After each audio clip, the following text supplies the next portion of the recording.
El título del mensaje de hoy es Donde menos pensaba estaba Dios. Y voy a compartir contigo la historia de un hombre que se sometió a la soberanía de Dios. Y yo no sé tú, pero cuando a mí me hablan de soberanía, de voluntad de Dios, a mí me entra un temor, ¿verdad?, de reverencia ante Dios. La historia de José es la historia, mi historia favorita de la Biblia. Y yo te voy a invitar que allá en tu casa, porque no la vamos a leer completa, yo te voy a hacer un resumen hoy, pero está en Génesis, los capítulos 37 al 46, está la historia de José. Pero te voy a dar unos acontecimientos y, ¿verdad?, unas cosas importantes de la vida de José. Para empezar, José era el hijo de Jacob y Raquel y era el consentido y el favorito de su papá. A los 17 años, Dios le daba sueños, que él estaba en medio y toda su familia, ¿verdad?, o todas las que estaban alrededor de él se postraban. Y hasta ahí todo se mueve súper chévere, ¿verdad? 17 años, protegido por tu papá, amado por tu papá. Te daban sueños, Dios le daba sueños. Pero tenía 10 hermanos que realmente lo odiaban. Dice la Biblia que ellos no le dirigían ni una sola palabra amable a José. O sea que posiblemente sufrió mucho bullying de su familia. Y cada vez que José contaba uno de sus sueños, que cabe recalcar, vuelvo a recalcar, eran sueños dados por Dios, o sea, no eran cosas que él se sacaba de la manga, o sea, eran sueños dados por Dios de lo que iba a pasar en su vida. Pero cada vez que él contaba uno de esos sueños, los hermanos lo odiaban más todavía, hasta el punto de querer matarlo. Y yo quiero que en el día de hoy tú te pongas en ese lugar de José, que tú empieces a pensar cómo José se sentía viendo todo esto. Y no sé si a lo mejor te identificas con un par de cosas que le pasaron a José. Mientras los hermanos planificaban matarlo, ¿verdad?, un día, uno de ellos le dio como que cargo de conciencia y como que, ¿verdad?, le dijo, yo quiero salvar a José, así que le dijo a los hermanos, mira, no vamos a matarnos, no vamos a ensuciarnos las manos, mejor vamos a meterlo en esta cisterna, que ahí con el frío pelú que se mete en los desiertos, de seguro se va a morir. Pero la idea era que él quería ir a rescatarlo, ¿verdad? Y mientras estaban haciendo, ¿verdad?, todos esos planes, imagínense, usted está José ahí en esa cisterna escuchando, porque está escuchando todo lo que están planificando sobre él. Mientras estaban ahí, miran que vienen unos mercaderes, ¿verdad?, que iban hacia Egipto, y otro de los hermanos se le ocurre la brillante idea, mira, para no hacerle daño, no hacerle daño, mejor vamos a vendérselos a esta gente. O sea, simplemente no, para no ensuciarse las manos, pero no vamos a hacerle daño con venderlo. Vamos a venderlo. Así que venden a José, se lo llevan como esclavo por 20 monedas de plata. Y a mí esto me recordó cuando entregaron a Jesús por unas 30 monedas de plata. Así que Jesús sabe lo que se siente. Y cuando llegaron a Egipto, se lo venden a Potifar, que era el capitán de la guardia del rey, del faraón, que era en Egipto. Y aquí esto es importante porque aquí empieza su vida como esclavo a los 17 años de edad. Pero ¿saben qué? Estaba exactamente donde Dios quería que estuviese. Y tú me puedes decir, Mara, pero es que esto, ¿sabes? ¿Cómo Dios va a querer que un muchacho de 17 años esté vendido por sus hermanos? Y ese era el lugar donde quería que estuviese. En el lugar donde menos pensaba, ahí estaba Dios. Dice en Génesis 39, del 2 al 3, el Señor estaba con José, por eso tenía éxito en todo mientras servía en la casa de su amo egipcio. Potifar lo notó y se dio cuenta de que el Señor estaba con José y le daba éxito en todo lo que él hacía. O sea, que aún siendo esclavo, en un lugar donde él no pidió estar, donde él no se lo buscó, allí Dios estaba y allí Dios le daba éxito siendo esclavo. Yo no sé si usted va entendiendo por dónde yo quiero ir, pero es como que uno a veces piensa cuando Dios te va a dar éxito, tú piensas, bueno, estoy trepado en la cima, o sea, yo voy a estar en las papas, porque eso es lo que nosotros vemos como éxito. Pero este muchacho estaba siendo esclavo, haciendo cosas que no quería estar haciendo, pero aún así Dios estaba con él y le daba éxito. Como Potifar se dio cuenta, ¿verdad?, de todo eso, de que Dios lo bendecía a través de José, pues él le puso a cargo de todo lo que tenía, menos la esposa. O sea, él le dijo, tú vas a manejarme todo a mí, porque, o sea, me estás trayendo éxito, pues te lo voy a poner en las manos, pero la esposa no, hasta ahí. Pero parece que esta señora no tenía la misma mente que él y empezó a hostigar a José porque quería acostarse con él. Obviamente Jesús estaba claro que eso primeramente era pecar contra Dios y faltarle a su amo, así que él hacía todo lo posible por evitarla a ella. Ella por acá y él por allá. Pero ella estaba tan insistente que prácticamente un día se le tiró encima a él. José pudo escaparse, pero ella se quedó con parte de la ropa de él. Y entonces ella estaba tan furiosa que no le salió el plan que quería, que miente cambiando la historia diciendo que José quería aprovecharse de ella. Obviamente, Potifar le cree a su esposa y mete a José en la cárcel. O sea que vamos a volver para atrás. José fue odiado por sus hermanos, bulliado por sus hermanos, lo venden, después empieza a ser esclavo. Dios le da éxito y ahora por una mentira que él no se buscó, porque José estaba tratando de hacer lo correcto, lo meten a la cárcel.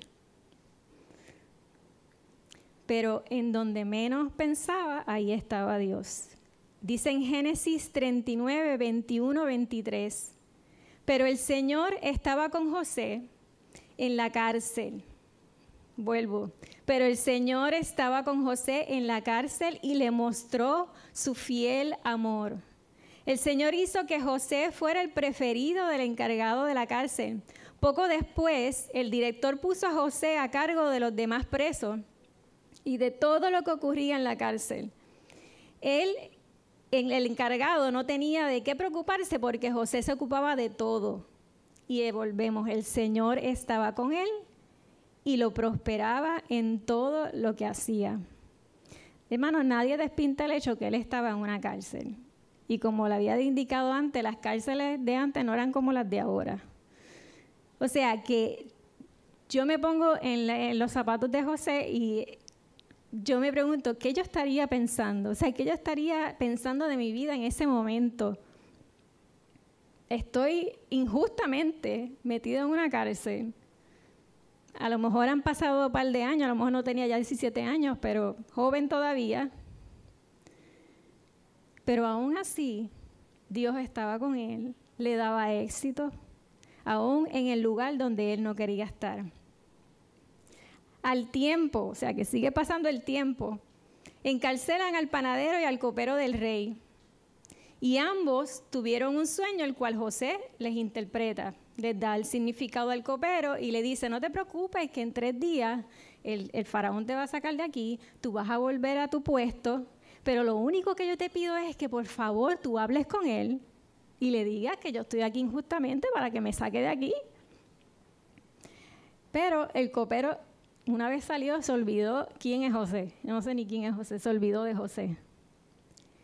Pasaron 2 años más.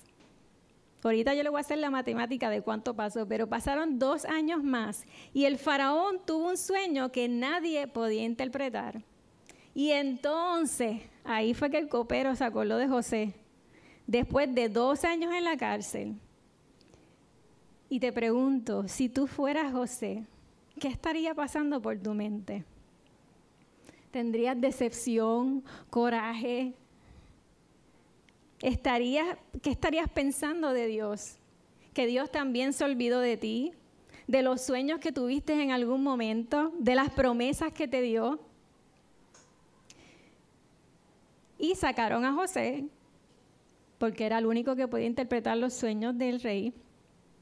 Él le da el significado al faraón y no solamente le dio el significado de lo que, ¿verdad?, de lo que iba a pasar, sino que le da una estrategia para salvar al pueblo del hambre que venía.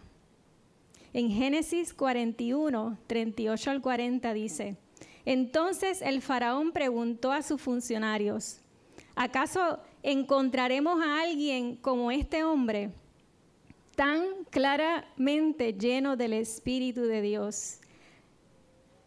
Cuando nosotros estamos en circunstancias y en problemas, hay gente que nos mira y dice: wow, esta mujer está claramente llena del Espíritu de Dios. O este hombre está full del Espíritu de Dios. Así que el faraón dijo a José: como Dios te ha revelado el significado de los sueños a ti, es obvio que no hay nadie más sabio y más inteligente que tú. Quedarás a cargo de mi palacio y de toda mi gente, y toda mi gente recibirá órdenes de ti. Solo yo, sentado en mi trono, tendré un rango superior al tuyo.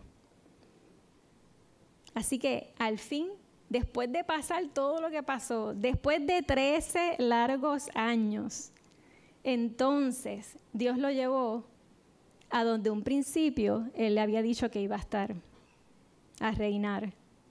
Algo que parecía imposible, de tú estar en la cárcel, al otro día estabas reinando.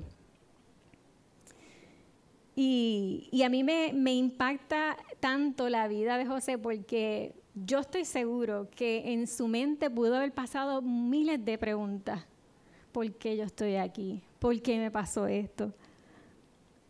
Pero aún así, dentro de todo lo que él le pasaba, Dios estaba en medio de lo que le pasaba. Como Dios lo hace todo bueno y todo lo hace perfecto, lo puso donde Él le dijo que iba a estar, porque los sueños que él tuvo a los 17 años se cumplieron. Pero todavía había algo que había que trabajar con José, y era el corazón. Todavía había que resolver algo con su familia. Debido al hambre que hubo en la tierra, obviamente saben quién aparecieron a buscar comida: los hermanos de José. Y esa parte de la historia es, yo les digo, léanla completa porque es impactante. Fue obviamente un shock y un quebranto para José en estar en ese encuentro frente a los que lo querían matar, frente a los que los vendieron, frente a los que cambiaron completamente su vida. Pero a la misma vez fue un proceso necesario de sanidad, de perdón y reconciliación. Y a mí me impacta el corazón de José cuando podemos ver en Génesis 45, del 6 al 8, dice, este era José hablándole a sus hermanos, dice: el hambre que ha azotado la tierra estos 2 últimos años durará otros 5 años más, y no habrá ni siembra ni siega. Dios me hizo llegar ante ustedes para salvarles la vida y a sus familias y preservar la vida de muchos más. Por lo tanto, fue Dios quien me envió a este lugar y no ustedes. Fue Él quien me hizo consejero del faraón, administrador de todo su palacio y gobernador de todo Egipto. José estaba claro que todo lo que le había pasado estaba en el plan de Dios. Pero cuán difícil se nos hace ver en el momento que no hay respuesta, en el momento que no hay sanidad, en el momento que estamos en el hoyo, en el momento donde no sabemos para dónde ir. Qué difícil se nos hace ver que eso es parte del plan de Dios. Para mí, el versículo más importante de toda la historia de José no está en Génesis, está en Salmo 105, 17 al 19. Y dice: luego envió a un hombre a Egipto delante de ellos, a José, quien fue vendido como esclavo. Le lastimaron los pies con grilletes y en el cuello le pusieron un collar de hierro. hasta que llegó el momento de cumplir sus sueños. El Señor puso a prueba el carácter de José. Y este versículo 19 me ministra tanto porque Dios me decía, podemos estar atados de grilletes, tener un collar de hierro, podemos sentirnos asfixiados o en oscuridad hasta que la soberanía de Dios dice, basta, es hora de cumplir tus sueños. El Señor trabajó con el carácter de José. El carácter no es una persona fuerte o potrona que a veces dicen, no, porque esa persona tiene un carácter. No. El carácter es lo que realmente, es de lo que realmente tú estás hecho. Es lo que mide a una persona. El carácter rige la manera de pensar y de actuar de cada persona. Por esto Dios permitió que José pasara por todo lo que pasó. Y permite en nuestra vida que pasemos por las circunstancias que pasamos para forjar su carácter en medio del nuestro. Él no quiere demostrarte de qué tú estás hecho. Él quiere demostrarte a ti de qué Él está hecho. Dios moldeó el carácter de José a través de la soledad, al estar sin su familia, de la opresión al ser esclavo en una tierra extranjera, de la injusticia por la mentira, de que otros se olvidaran de ti cuando tú has ayudado a otros, en tener que perdonar ofensas aun cuando le hayan dañado la vida. En donde menos pensaba José, allí estaba Dios. Y el resultado de todas estas experiencias fue que el carácter de Dios trabajó 13 años para llevarlo a reinar. Lo puso desde donde un principio Él dijo que Él estaría. Hermano, fueron 13 años. 13 años soportando injusticia y las que no se cuentan porque tuvo que haber tenido muchas historias. Pero esos 13 años fueron muy importantes para llevarla a donde el Señor le había dicho. La soberanía de Dios nos moldea para ponernos donde Él ha prometido que íbamos a estar. La soberanía de Dios no solo permite que pasen cosas, sino nos muestra cuán grande es Él. Que cuando Él promete algo, Él lo cumple. Si Él dice que yo estaré contigo, así va a ser. Si Él dice que vas a correr y no te vas a cansar, así va a ser. Si dice que vas a pasar por las aguas y no te vas a ahogar, así va a ser. Si Él dice que ha vencido al mundo, así va a ser. Y si Él dice que tú eres cabeza y no cola y que eres más que vencedor, así va a ser. Pero tenemos que pasar por los procesos para que el carácter de Cristo sea en nosotros. Lo que pasa es que a veces queremos reinar, queremos la victoria, pero no tenemos el carácter que se necesita para obedecer a Dios en ese lugar donde Él te va a poner. Queremos que Dios nos acomode, pero no queremos ser incomodados por Dios. La pastora hizo una pregunta el domingo pasado, que no es la primera vez que la hace, pero a mí se me grabó. Y es, ¿conoces a Dios? Queremos conocer las áreas de Dios que aún no hemos conocido hasta ahora. Porque el detalle es que yo no puedo amar la soberanía de Dios, ni aceptar la voluntad de Dios, si no conozco a Dios. Y a veces tendemos a cometer el error, y es que imaginamos a Dios de acuerdo a las experiencias que pasamos, y no a lo que dice su palabra que Él es. Su palabra dice, Dios no tiene amor, Dios es amor. En 1 de Juan 4, 7 al 8 dice, amados, amémonos unos a otros porque el amor es de Dios y todo el que ama ha nacido de Dios y conoce a Dios. El que no ama no conoce a Dios porque Dios es amor. Su naturaleza es amarte. Su naturaleza es ser un Dios de compasión y misericordia. En 2 de Crónicas 30:9 dice, el Señor, su Dios, es compasivo y misericordioso. Si ustedes se vuelven a Él, jamás los abandonará. Es un Dios de poder. En 1 de Crónicas 29:11 dice, tuyos son, Señor, la grandeza y el poder, la gloria, la victoria y la majestad, tuyo es todo cuanto hay en el cielo, en la tierra, tuyo también es el reino y tú estarás por encima de todo. Hermano, no hay circunstancia en esta vida, nada que esté por encima de Él, nada que esté por encima de su poder. Él es el Dios de los milagros. En Jeremías 32:27 dice, yo soy el Señor, Dios de toda la humanidad. ¿Hay algo imposible para mí? No hay nada imposible para Él. Si nosotros queremos conocer a Dios, el camino es conocer a Jesús. Y la mejor manera de nosotros conocer a Dios, hermanos, no hay otra que leer y estudiar su palabra. Porque ahí está lo que es Dios.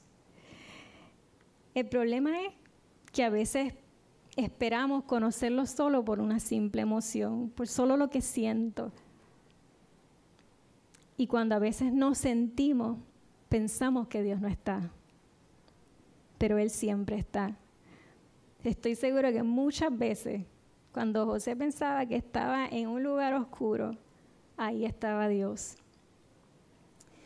Y venía a mi mente cuando pensaba en esto de verdad, de las emociones, pensaba en Primera de Reyes 19, del 11 al 12, cuando Dios lleva a Elías al monte Sinaí, que dice que hubo un fuerte viento, que hubo un terremoto, que hubo un fuego, pero en ningún medio de eso no estaba Dios. Dios estaba en un suave susurro, donde menos pensamos que a veces está Dios. Y es que a veces estamos tan vulnerables por las situaciones que nos pasan en la vida que nos volvemos propensos a sentir emociones fuertes todo el tiempo. Y que Dios se manifieste con truenos y centellas y que se abran los cielos, que se escuche la voz de Dios y que me llamen por mi nombre, que bajen los querubines del cielo. Y hermano, esto no es que esté mal, porque Dios es soberano y Él hace como Él quiera.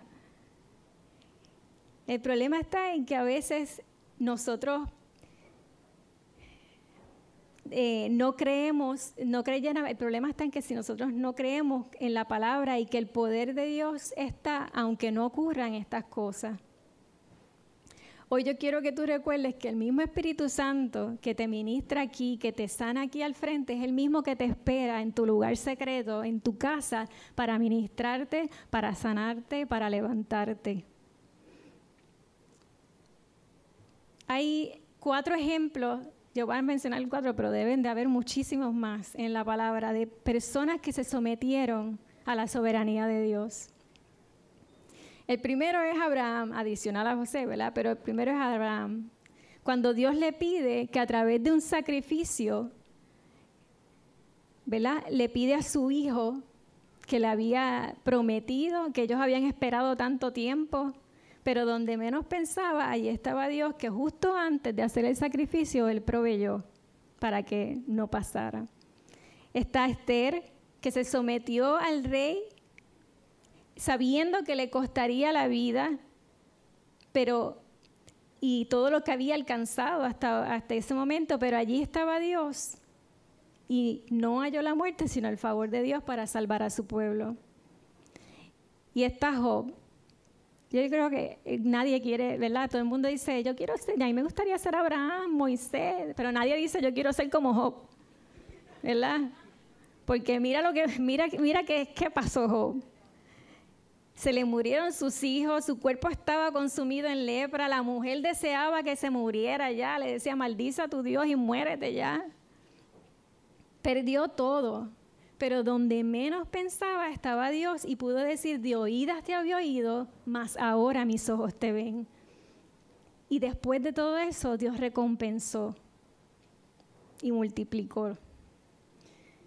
Y el más que no puedo dejar de hablar, Jesús. Estuvo dispuesto a despojarse de sí mismo, se sometió desde el principio a la voluntad del Padre, cargó con todo nuestro pecado, con todas nuestras enfermedades, sintió el dolor que nosotros sentimos. Y allí en el lugar menos pensado de una cruz, desnudo, con una muerte vergonzosa, allí hizo que nos encontráramos nuevamente con Dios. Y gracias a ese sacrificio podemos tener acceso de nuevo al Padre.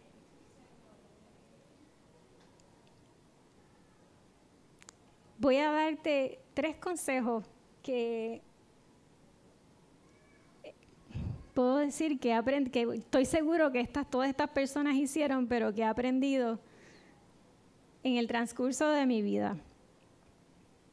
El primero es rendirse, ríndete. En 1 de Pedro 5:6 dice, así que humíllense ante el gran poder de Dios y a su debido tiempo Él los levantará con honor.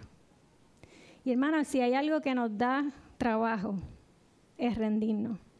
Porque mira que luchamos con Dios. Estamos todo el tiempo peleando con Dios.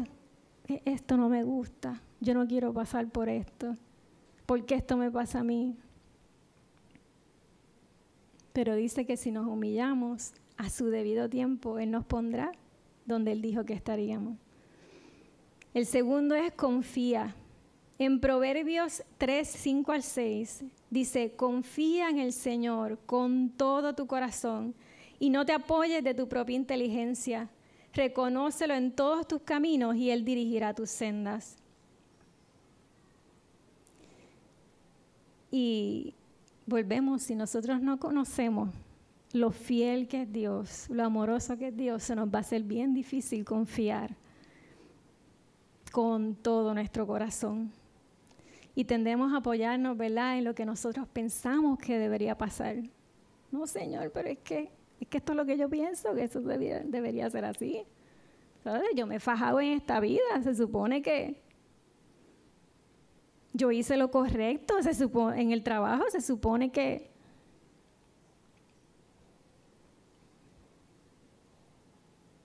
Pero debemos confiar y reconocerlo en nuestros caminos. Y Él no va a fallar y Él va a dirigirte por donde Él necesita que tú vayas. No donde yo pienso que debería ir, donde Él necesita que tú vayas. Y el último, yo creo que todos son difíciles, pero el último es chévere. Y es obedece. En Deuteronomio 28:1 dice, si obedeces al Señor tu Dios en todo y cumples cuidadosamente sus mandatos que te entregó hoy, el Señor tu Dios te pondrá por encima de todas las demás naciones. Y volvemos. A veces queremos estar por encima, pero tenemos el carácter para obedecer lo que Dios nos pide. Para eso tenemos que rendirnos y para eso tenemos que confiar en sus promesas. Entonces Dios moldará nuestro carácter y nos podrá posicionar donde Él te ha prometido. Muchas veces nosotros vemos estos panoramas en nuestra vida donde nunca pensamos que a lo mejor íbamos a parar, donde vemos que es algo injusto o vemos que no es lo que yo quería, pero es lo que Dios quiere pasar ese trayecto, porque no es el trayecto, es lo que Dios hace en ese trayecto.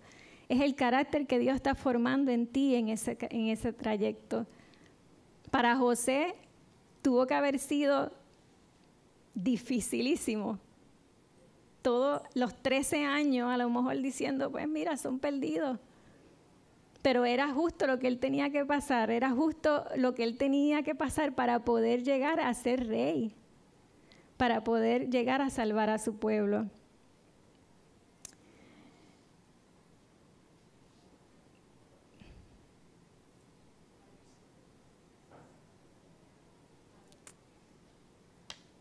Hermano,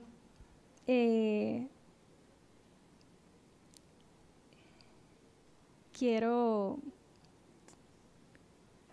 compartir con ustedes, ¿verdad?, parte de donde Dios sacó me dio este mensaje. Y Él me dio hace unas semanas una pregunta. Yo creo que parece que está haciendo muchas preguntas por ahí, pero Él me hizo una pregunta. ¿Amas mi soberanía? Porque es muy fácil, ¿verdad?, amar al Dios de misericordia, al Dios que suple, al Dios proveedor. Eso es chévere. Pero amas mi soberanía. Amas lo que yo permito en tu vida, aunque no lo entiendas. Aunque hayan preguntas que no tienen respuesta. Confías lo suficiente para saber que el camino que yo estoy forjando para ti es de bien. Y pensaba en ese versículo que dice que la voluntad de Dios siempre es buena, agradable y perfecta. Y nosotros, o sea, yo no sé usted, pero cada vez que yo escuchaba ese versículo es como que, eso está chévere, porque eso quiere decir que lo que me va a pasar va a ser bueno, va a ser agradable y perfecto todo el tiempo. Pero cuando lo volví a leer a través de esa pregunta, es que no, la voluntad de Dios siempre va a ser buena, agradable y perfecta. Pero no siempre yo la voy a ver buena. No siempre la voy a encontrar perfecta. Y no siempre me va a saber agradable. Pero el resultado de lo que va a pasar siempre va a ser bueno, va a ser agradable y va a ser perfecto.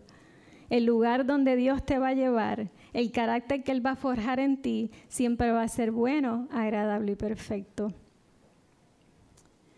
Y después de dos días que el Señor me dio esta pregunta, me llamaron, eso fue el día de Acción de Gracias.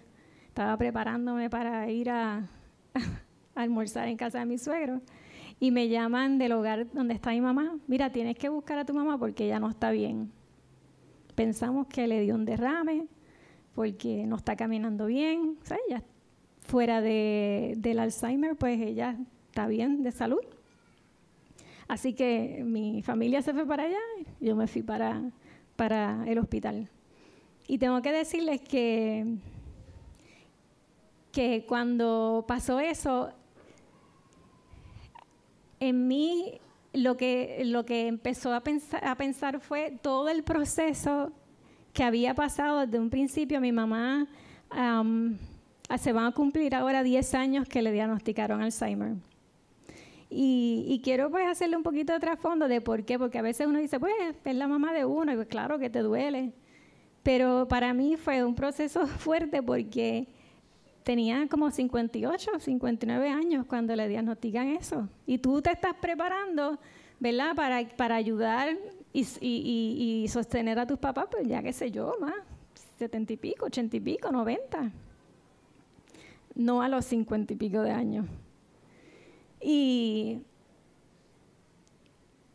para mí fue un choque porque mi mamá era una persona súper independiente, una persona con 2 maestrías. Ella era una persona que era una apasionada del Señor totalmente. Estaba preparándose para ser capellana. Ella hizo, ¿verdad?, su maestría en divinidad para ser capellana. Y ella no tuvo iglesia de ella, pero le tengo que decir que ella hacía todo lo que, o sea, allá la llamaban para consejería, ya visitaba enfermos. Una persona bien activa en los caminos del Señor y bien apasionada. Y adicional a eso, pues era mi consejera, era mi pastora. O sea, gracias a Dios, Dios me dio esa experiencia de tener una muy buena relación con mi mamá. Pero ya no importaba si yo necesitaba a mami, era que mami me necesitaba a mí. Y fue un proceso, ¿verdad?, un proceso largo, un proceso donde le hice muchas preguntas al Señor. Le pregunté, Dios, tú sabes, ella lo que quería era servirte. Ella era una persona que lo que quería era bendecir a los otros. ¿Por qué? A lo mejor yo me imaginaba que ella iba a viajar, que ella iba a aprovechar con sus nietos, a tirarse, a disfrutar todo eso. Eso era lo que yo pensaba. Pero Dios tenía otros planes. Y ese proceso fue bien arduo para mí porque fue como un choque de momento.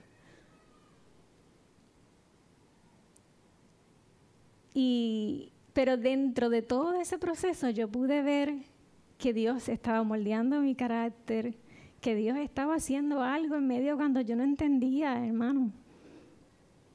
Cuando ya obviamente no era la persona que yo estaba acostumbrada a que fuera. Y cuando vuelve a pasar este evento, toda esa frustración, toda la culpabilidad de a lo mejor haberla dejado, tener que dejarla en un hogar, todo ese proceso de volver a pasar por médicos, tengo que decir que ese día a mí me vino todo eso a la mente. Y empecé a frustrarme nuevamente. Pero dentro de todo, no tuve que hacer más que rendirme ante Dios. Dice, Señor, yo no tengo la respuesta de por qué. Yo no sé, simplemente me rindo. Si tengo que empezar todo el proceso, si tengo que hacer todo lo que tenga que hacer, yo me rindo. Y he podido ver cómo Dios nos ha bendecido con ciertos detalles. Gracias a Dios, ¿verdad? Algunos pacientes de Alzheimer a veces se ponen agresivos. Mira, Dios ha sido tan bueno que ella siempre ha mantenido una actitud tan buena, tan hermosa. Donde quiera que van, ella le dice algo lindo a las enfermeras y allá se gana el corazón de todo el mundo. La gente ve algo diferente en ella porque tú sabes que posiblemente su mente ya no se acuerde tanto de Dios, pero su espíritu sí. Y aún de su boca sale, Dios ha sido bueno. Y eso me ministra a mí, ministra a mi hermano. En estos días hemos tenido esa bendición. Yo sé que mi hermano ha visto a Dios en medio del proceso. Y ¿sabes qué? Amar la soberanía de Dios, amar la voluntad de Dios, no significa que no vas a llorar, que no te va a doler, que no van a haber preguntas. Significa que en medio del dolor, que en medio de la tristeza, allí está Dios. Significa que Él va a seguir forjando tu carácter. Y no solamente para que tú puedas atravesarlo, sino para que tú puedas ministrarle a otro hermano. Porque si yo sé que Dios ha puesto en mi vida, es que he podido tener más compasión, he podido entender a otras personas. Y siempre, todo camino que Dios te permite pasar es para prepararte para que otros también puedan saber cuán grande es tu Dios. No solamente es para levantarnos a nosotros, es para ministrar también a otros.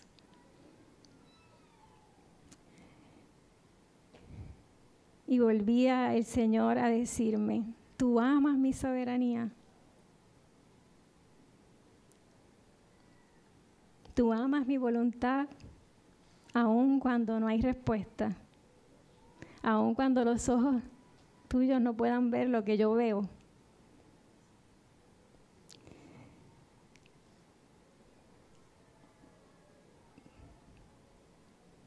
Le voy a pedir al ministerio que pase por acá.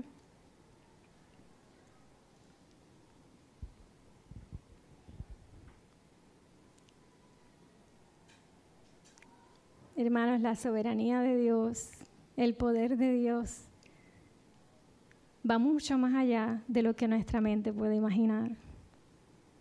Y yo no sé qué tipo de proceso está pasando en tu vida, porque todos pasamos por un proceso. Todos pasamos por ese proceso de preguntas, donde a veces no vemos la luz en el túnel, donde podemos encontrarnos, ¿verdad?, en esa oscuridad, posiblemente que José se encontró en esa cárcel.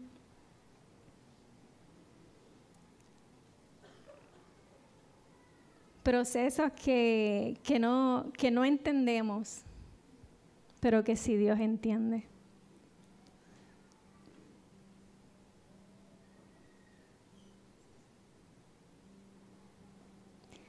su poder se extiende mucho más allá de lo que nosotros podamos ver.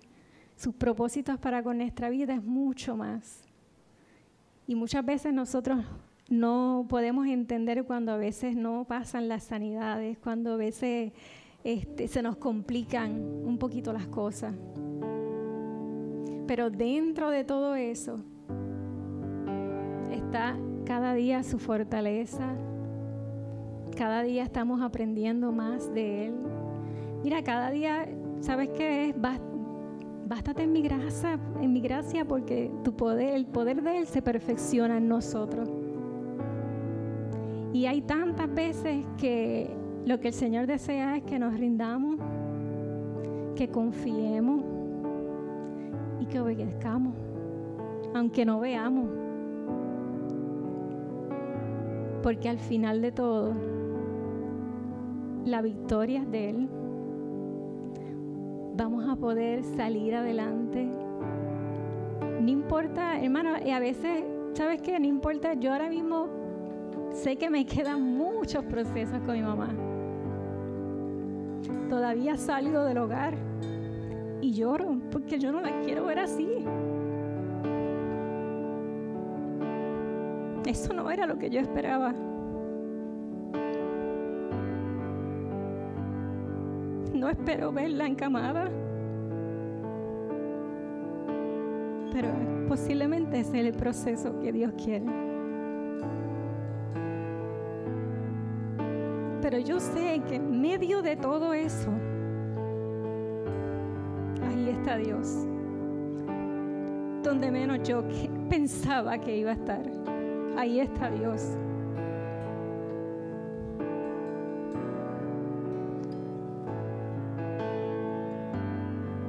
Yo no le puedo decir que no extraño hablar con ella. Claro, todavía lloro, todavía vienen hasta sentimientos de culpa.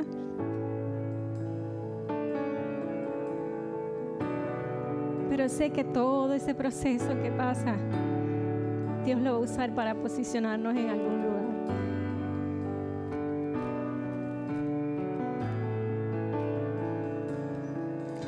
Justo antes de ella como que perder un poquito la memoria,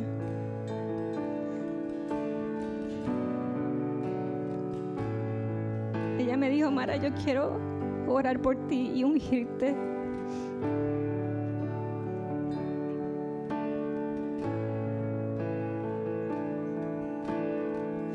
Porque yo quiero que esto pare aquí conmigo.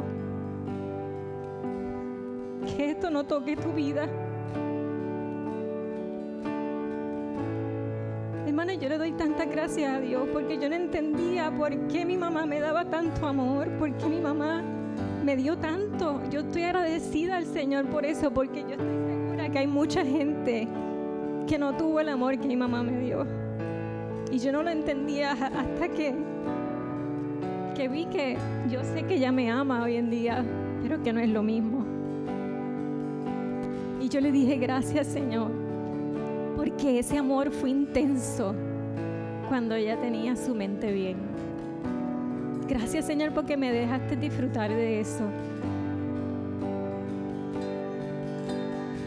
Y allí aún con ese, ¿verdad? Con ese diagnóstico, ella oró por mí y me bendijo y me ungió.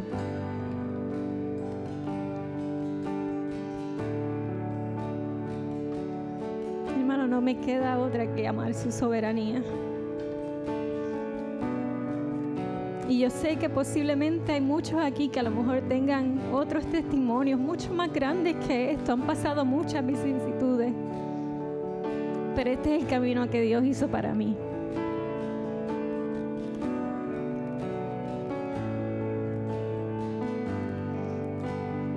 Así que yo no sé si hoy tú puedas estar y decir conmigo: Señor, yo amo tu soberanía. Yo amo tu voluntad sobre mi vida. Yo no sé si hoy tú quieras rendirte ante Él y pedirle las fuerzas para poder confiar que venga lo que venga, yo pueda seguir diciendo: Dios es bueno. Que te dé la valentía para obedecer lo que nos pide. No sé si quieras conocerlo más, si quieras conocer otra faceta que a veces nos da miedo, pero la victoria es grande. ¿Sabes lo que yo no quisiera? Yo sé que Dios me conoce, pero yo no quisiera llegar al cielo y no conocer a Dios. Yo quiero conocer todo lo que Él me permita conocer. Aún así tenga que llorar, aún así tenga que patalear, pero yo quiero conocer a Dios. Yo quiero rendirme.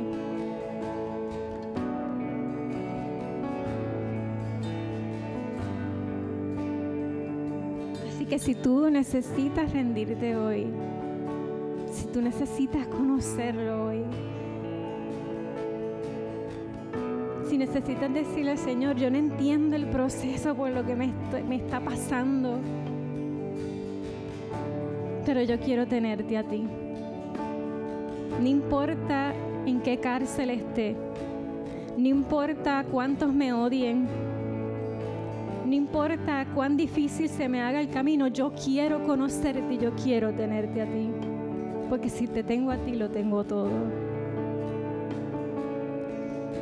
Si tú necesitas oración y necesitas pasar al frente, el altar está abierto. Cuando ahorita Joel cantaba,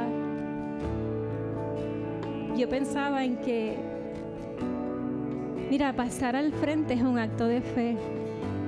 Y Jesús tuvo que pasar por mucha gente con una cruz a cuesta, con mucho dolor. Pasó entre la gente para llegar a salvarte a ti y a mí. Y eso es parte de rendirnos ante Él. Así que si en el día de hoy tú necesitas oración, el altar está abierto.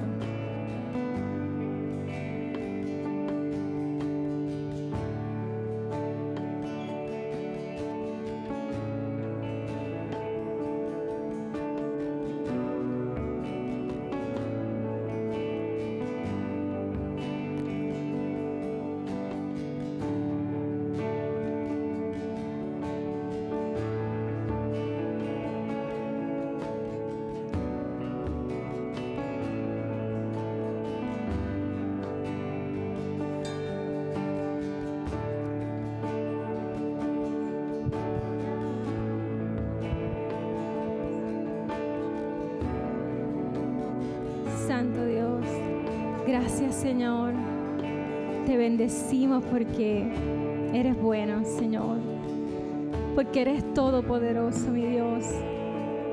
Gracias porque tu poder se perfecciona en nuestra debilidad. Gracias Señor porque tú estás en donde menos pensamos, mi Dios, ahí tú estás. Padre, venimos ante ti rendidos, venimos ante ti pidiendo que mires nuestro corazón, mi Dios. Ministra nuestro corazón, mi Señor. Padre, y aun cuando no entendamos, aun cuando no nos veamos el camino que esté correcto, sabemos, Señor, que tú estás. Yo te pido que tú ministres, Señor, el corazón de nuestros hermanos, Señor. Que nos ayudes a acercarnos a ti, a conocerte a ti, Señor. A conocer tu amor, a conocer tu misericordia, a conocer tu bendición, a conocer que tú estás con nosotros, aunque andemos en valle de sombra de muerte, allí tú estás. Padre, te pido una bendición para mis hermanos, mi Dios. Te pido que nos ayudes, Señor, a someternos a ti, mi Dios. amarte y a decir que eres bueno en toda circunstancia. Moldea nuestro carácter, Señor. Quita lo que tengas que quitar. Aquello que nos impide ver más allá, Señor. Aquello que nos debilita, Señor. Sé tú siendo fuerte en nosotros. Te pido que bendigas, Señor, cada corazón y nos ayudes a seguir en ti, Señor. En el nombre de Jesús. Amén.